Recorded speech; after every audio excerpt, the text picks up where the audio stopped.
biyya Dodola magaalaa Heeraarootti argamna. Sheekota keenya Sheek Habiibiin wajji jira. Uummanni keenya egaa warri komandoo keessaa hawaasa kabajaati. Dhangaa akkana fakkaatu fidanii wayii nyaanna nu seenanii. Akka itti bal'ullee wal'aanee Sheek Habiibiin nu fure. Mee waan wanti uummatte Sheek Habiibaan nu himanii inshallah. Bismillahir Rahmanir Rahim. الحمد لله والصلاة والسلام على رسول الله وعلى آله وصحبه أجمعين. أما بعد كيسموتك هنا كيسموتك بجانا بويا راغا باتي إبلا دقدمي جها كان ترجمنو دقدمي تربا كان دقدمي تربا كان أرجمنو أنا دولا مقالة هيرت أرجمنا كيسموتك هنا كيسمان كبجانا شيخ أمين إبرو وكان دواتو تيوبيا akkasuma gartanii boleessi keenya daa'im qacaleen Najaa Muhammad akkasuma gartanii Abu Maahir Jamaal kan jedhamu fuushee keenya lataa ganda Heeraaroo kan ta'an hoogganaa akkasuma koree imaamanii ta'uudhaan wajjinuu imaama masjiida Hamzaa magaalaa Shaashamannee kan ta'an Sheek Jamal Kadiiroo argamanii waan aadaa ganda si komandoo jiru kana daawwachuutti jiran alhamdulillahi rabbil alamin isa kana qorii jenneen qoriin kana gadiiti kun gabataa jedhama. Inni kun ciicoo madaala jalaati. Inni kunis gabataadha. Dhugaa jechuuf ammoo gabataa oliitu jira. Gabataa hanga naga'u jira. Inni kun jiddu galeeyyii gabataadhaati. Inni kun ammoo madaala jedhaniini madaalli illee madaala caalu jira. Ka hanga naga'u jira. Har'aaf carfiin raasoo jedhaniin dur. Madaala raasuudhaaf kun kan ittiin raafatanii aanan ittiin raabsanii madaalli kun ammoo kan keessummaadhaaf hangana kan ga'u jira. Aadaa biyya keenyaa aadaa si komandoo ta'u akka itti baranis naan isin garsiisa. Bismillah kun egaa hedduu waan naan marbat alfaras kun as jirti. Egaa kana keessaa baasu ergasii ammoo kan akkuma irra jirutti Wala kana banama. Akkas bananii.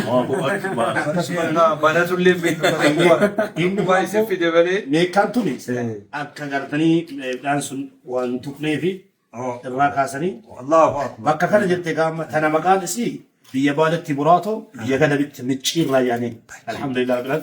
Oromoon hogga keessummaatti dhuftu akkana gooti. Akkas godhuu deemtanii. Akkas gootee bismillah jettee raawwattee. Duro ofii gammasan.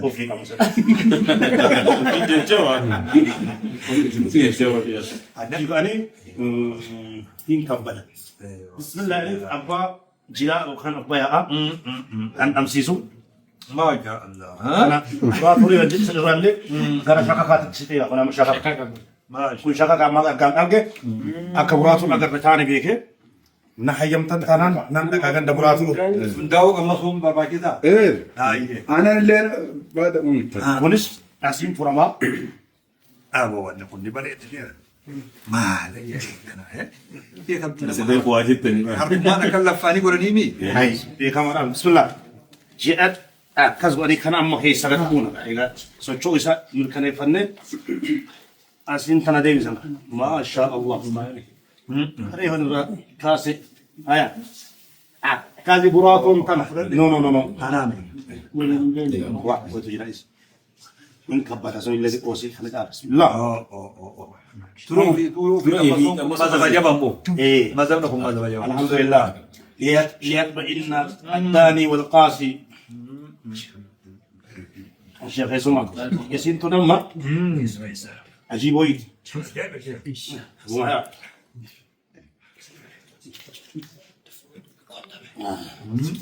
Abbo tu katattuu seentanii shaqasni shaqahaa akkas jedhanii erga jedhanii booda bismillah wasallis arbaa'a gura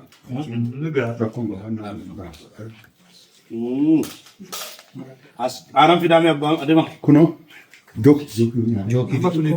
garbuu dhadhaadha Kunoo. Waan biroo qabu. waan biraan qabdu gaawaan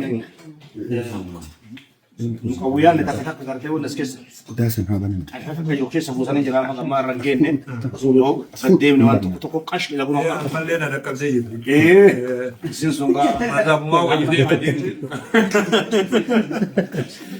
قلتوا يا عمي قلتوا جزاكم انا الله اللي نسيت الله بارك الله جزاكم الله على الشرح بسم الله كان ما هي كما ولك الانسان في الكان وهذا Injira ba injira. Injira ya guddo. ما Ya summa injira lenji. Ah injira injira. ترى خبر الله كم عندك كم نعم Eh tuga. ايه كنا انا كنا لكن ابي بار فيسبوك ارجع بده انا انا بعد اقول ايه انا انا مرقاتي ان شاء الله